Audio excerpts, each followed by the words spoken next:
আসসালামু আলাইকুম, কি অবস্থা সবার? This is Abrar Hanif from one week trash.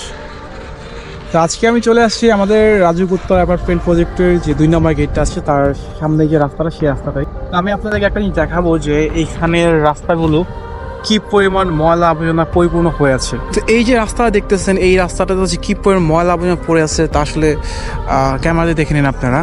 এখানে ব্যবসা বাণিজ্য করার পরে তাদের ময়লা আবর্জনাকে ফেলে দিয়ে যাচ্ছে এবং এটার জন্য ভুক্তভোগী হচ্ছে, কারণ আমরা যারা রোয়েববাসী আছি তারা কিন্তু এটার ভুক্তভোগী হচ্ছি। তো আমার প্রশ্ন হচ্ছে, আপনারা যারা ব্যবসা করতেছেন এখানে ভালো কথা, ব্যবসা করবেন, কিন্তু আপনাদের ব্যবহৃত বর্জ্যগুলো বা ব্যবহৃত ময়লা আবর্জনা এখানে কেন ফেলতে হবে? পাশাপাশি দেখেন এই যে রাস্তাটা খুব সুন্দর একটা রাস্তা ছিল, কয়েকদিন আগে এই জায়গাটা পরিষ্কার ছিল, কিন্তু এখন দেখেন রাস্তাটা কি পরিমাণ ময়লা আবর্জনা, নোংরা। তো এই যে জায়গাটা নোংরা হচ্ছে এটার কারণ কি? কারণ হচ্ছে আমরা এখানে কেউই ময়লা আবর্জনা পরিষ্কার করি না, উল্টো যে যার মতো করে এখানে ফেলে যাচ্ছে। প্রতিনিয়ত এই রাস্তাটাকে হচ্ছে নোংরা করে যাচ্ছে। আমরা এজ এ একজন রোয়েববাসী হিসেবে বলি বা একজন সচেতন নাগরিক হিসেবে আমরা কি করতে পারি? আমরা আমাদের পরিবেশটাকে সুন্দর এবং পরিচ্ছন্ন রাখাটা আমাদের দায়িত্ব। কিন্তু এটা আমাদের বাচ্চা আমাদের কাছ থেকে কি শিখবে আমরা যদি আমাদের পরিবেশটাকে এভাবে নষ্ট করে যাই দিনকে দিন?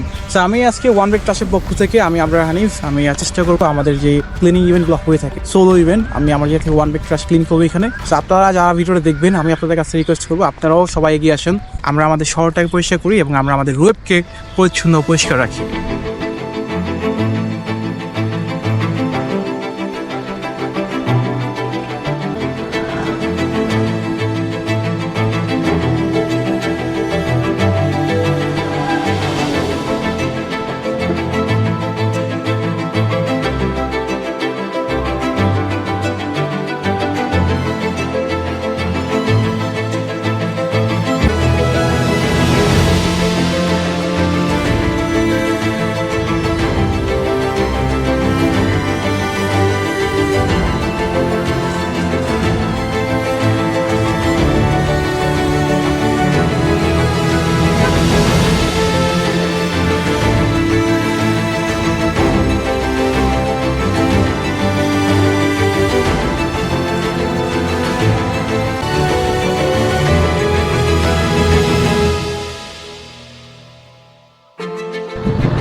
তো এই যে দেখেন এখানে, এটা হচ্ছে এখানে অনেকগুলো ডাবের খোসা আছে।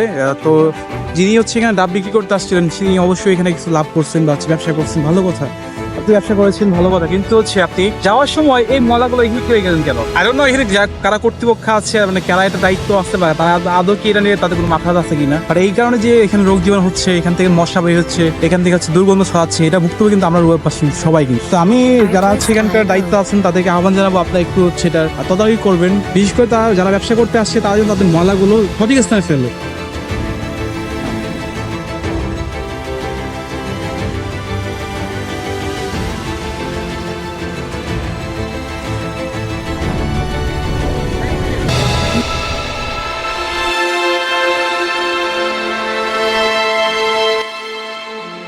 তো আজকে এই পর্যন্তই। এখানে হচ্ছে আমার 2 ব্যাগ ট্রাশ ক্লিন করলাম আজকে। তো আমার পক্ষে আসলে সময় যেহেতু কম ছিল আমাকে এই মুহূর্তে চলে যেতে হচ্ছে। তো দেখেন এই যে 2 ব্যাগ আমি ময়লা আবর্জনা পরিষ্কার করলাম, আমার মতো যে আরো 10 জন এগিয়ে আসেন, আরো 20 জন এগিয়ে আসেন, তাহলে কিন্তু এই জায়গা পরিষ্কার হয়ে যায়। পাশাপাশি আমরা সবাই মিলে কিন্তু এখানে যা দোকানদার আছে বা যারা এখানকার ময়লাগুলো ফেলছে তাদেরকে বলতে পারবো। আমি একা কিন্তু এটা কখনো সম্ভব না। তো সবাই ভালো থাকবেন, সুস্থ থাকবেন, আর যখন ময়লা আবর্জনা আপনার অনুরোধ রইল, পাশাপাশি আপনি আপনার পরিবেশ থেকে কিছু না কিছু ময়লা আবর্জনা পরিষ্কার করে আপনার সমাজ এবং দেশের প্রতি অবদান রাখবেন।